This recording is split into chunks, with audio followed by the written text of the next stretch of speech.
दोस्तों, मकर संक्रांति हिंदू धर्म का एक प्रमुख त्योहार है। पौष मास में जब सूर्यदेव मकर राशि में प्रवेश करते हैं, तभी इस पर्व को मनाया जाता है। इस वर्ष यह पर्व 15 जनवरी को मनाया जाएगा। मकर संक्रांति के दिन से ही ऋतु परिवर्तन भी होने लगता है। इस दिन स्नान और दान का विशेष महत्व होता है। मकर संक्रांति के दिन तिल तथा गुड़ का दान करने का सबसे अधिक महत्व होता है। मान्यताओं के अनुसार मकर संक्रांति के दिन भगवान सूर्यदेव अपने पुत्र शनि से मिलने के लिए आते हैं। उदय तिथि के अनुसार इस वर्ष मकर संक्रांति 15 जनवरी को मनाई जाएगी। इस दिन सूर्य रात 2:54 पर मकर राशि में प्रवेश करेंगे। मकर संक्रांति से जुड़ी एक प्राचीन कथा का उल्लेख पुराणों में मिलता है। कथा के अनुसार मकर संक्रांति के दिन गाय की सेवा करने का बहुत अधिक महत्व होता है। इस दिन गाय को कुछ चीजें जरूर खिलानी चाहिए, जिससे सूर्यदेव की विशेष कृपा प्राप्त होती है। इस दिन अन्य कुछ महत्वपूर्ण उपाय भी अवश्य करने चाहिए।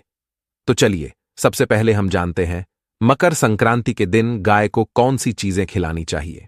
दोस्तों, एक बार द्वारका में भगवान श्री कृष्ण से मिलने के लिए उनके एक सखा आते हैं, जो दूर मध्य देश में निवास करते थे।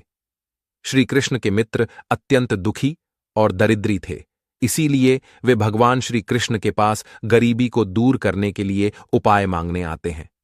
श्री कृष्ण के मित्र उनसे कहते हैं, हे केशव, मैं अत्यंत दुखी और दरिद्री हूं।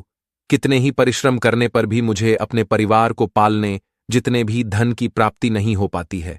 हे द्वारकाधीश, मैं आपके पास धन संपत्ति मांगने नहीं आया हूं, किंतु आप मुझे ऐसा कोई उपाय बताए जिससे मेरी दरिद्रता दूर हो जाए और मैं अपने परिवार का पालन कर सकूं। मैं किसी लोभ के कारण आपके पास नहीं आया हूं और ना ही मुझे धन चाहिए। मैं तो बस इतना चाहता हूं कि आपकी कृपा सदैव मुझ पर बनी रहे। कृपया मुझे मेरी गरीबी दूर करने के लिए कोई उपाय बताओ। मैं जीवन भर आपका ऋणी रहूंगा। मित्र द्वारा इस प्रकार से प्रार्थना करने पर भगवान श्री कृष्ण कहते हैं, हे सखा, मैं सब कुछ जानता हूं, तुम्हारे दुख के बारे में भी और तुम्हारी दरिद्रता का कारण भी, और मैं यह भी जानता हूं कि तुम मेरे पास धन मांगने नहीं आए हो और मेरे द्वारा तुम्हें धन देने पर भी तुम उसे स्वीकार नहीं करोगे।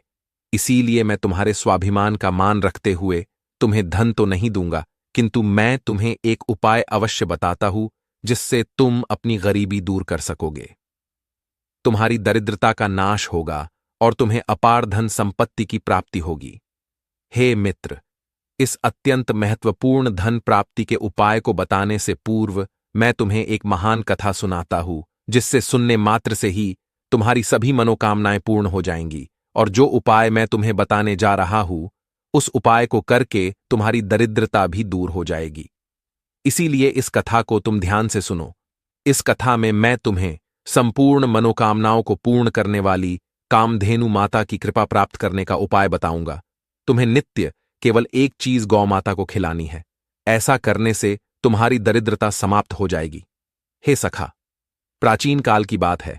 पूर्व देश में एक अत्यंत धनवान सेठ रहा करता था, जिसका नाम था पुष्पराग। उसके पास धन की कोई कमी नहीं थी। उस सेठ की पत्नी नीलावती अत्यंत सुंदर और पतिव्रता नारी थी। सेठ के 5 पुत्र थे और वे सभी अपने पिता के साथ ही उनके कारोबार में मदद करते थे। पुष्पराग का स्वभाव बहुत लालची और स्वार्थी था।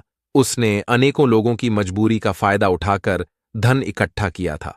उस सेठ ने धन तो बहुत इकट्ठा किया था, किंतु उसने कोई पुण्य के कार्य नहीं किए थे।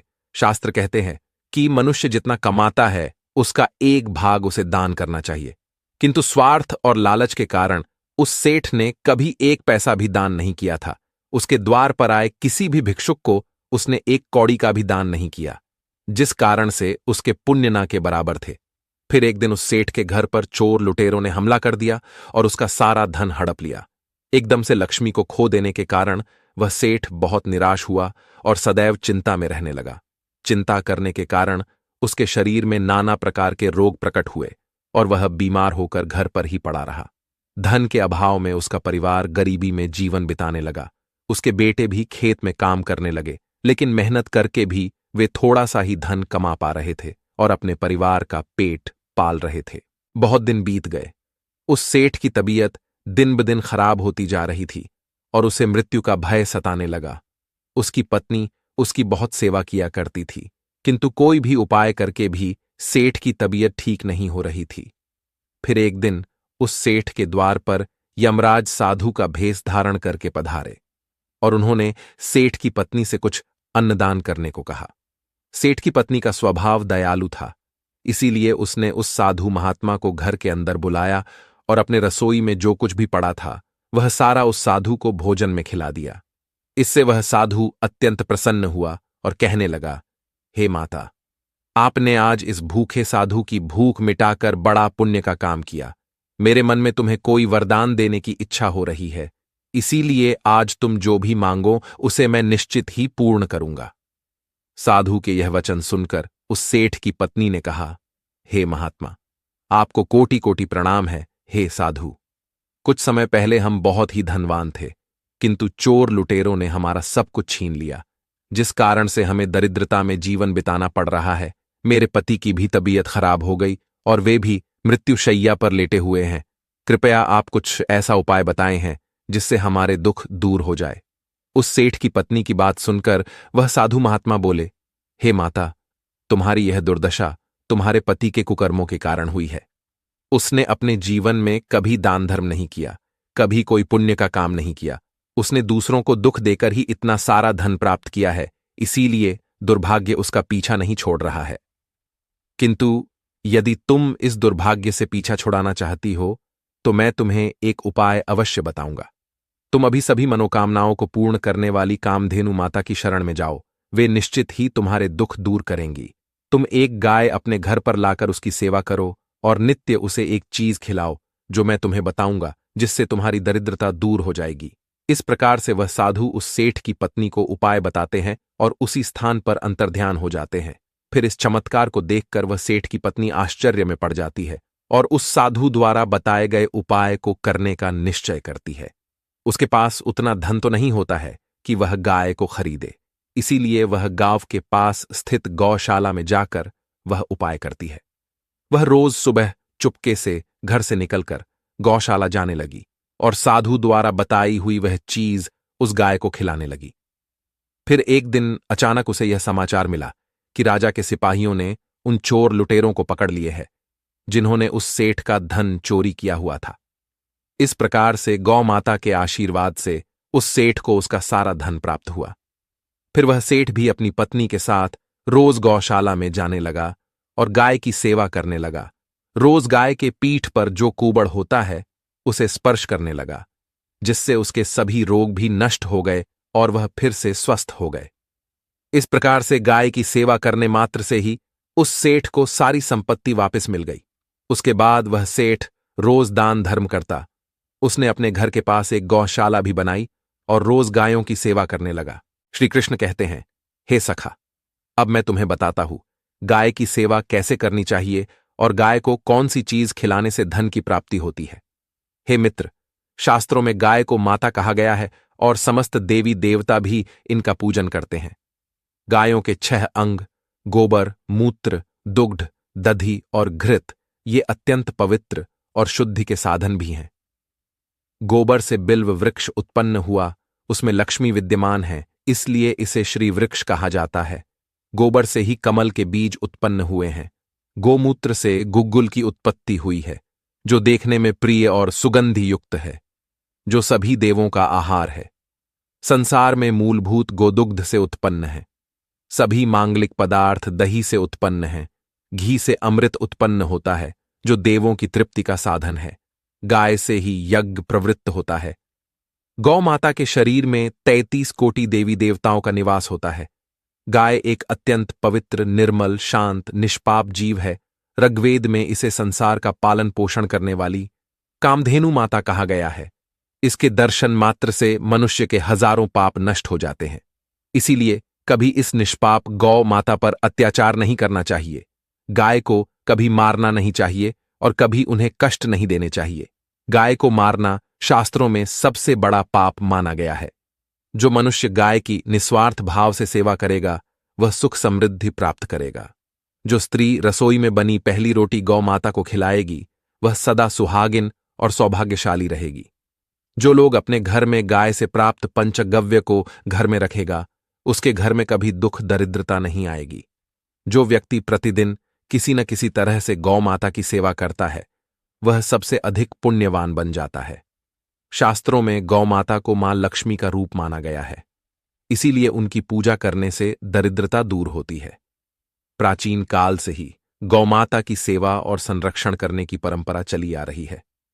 कई आर्षि मुनि अपनी कुटिया में गायों का पालन करते थे तथा राजा महाराज गायों का दान करते थे। गायों के दान को सबसे बड़ा दान कहा गया है। गाय का दान करने से सभी जन्मों के पाप नष्ट हो जाते हैं और मनुष्य को मोक्ष की प्राप्ति होती है। गौ माता के दर्शन करना बहुत शुभ होता है। शास्त्र कहते हैं, रोज सुबह गाय के दर्शन होने से पुण्य की प्राप्ति होती है और सुबह गोबर के दर्शन होने से लक्ष्मी की प्राप्ति होती है। अगर किसी महत्वपूर्ण कार्य के लिए जा रहे हैं और अचानक ही गौ माता आपके रास्ते में आ जाती है, तो वह कार्य निश्चित ही सफल हो जाता है। किसी भी यात्रा पर निकलते समय अगर गौ माता के दर्शन हो जाए तो वह यात्रा सुखपूर्वक पूर्ण हो जाती है, इसमें संशय नहीं है। कुंडली में यदि पितृदोष होता है तो अन्य उपायों के साथ साथ गौ माता को प्रतिदिन रोटी और घास खिलाने से लाभ होता है और पितृदोष से मुक्ति मिलती है। इसी तरह कुंडली में यदि शनि की 7.5 या महादशा है तो हर शनिवार और अमावस्या को काले रंग की गाय को घास या रोटी खिलाएं और उसकी पूजा करें। इससे शनि दोष कम होता है। गौमूत्र यानी कि गाय का मूत्र बहुत ही उपयोगी, पवित्र और स्वास्थ्य की दृष्टि से अत्यंत हितकारी होता है।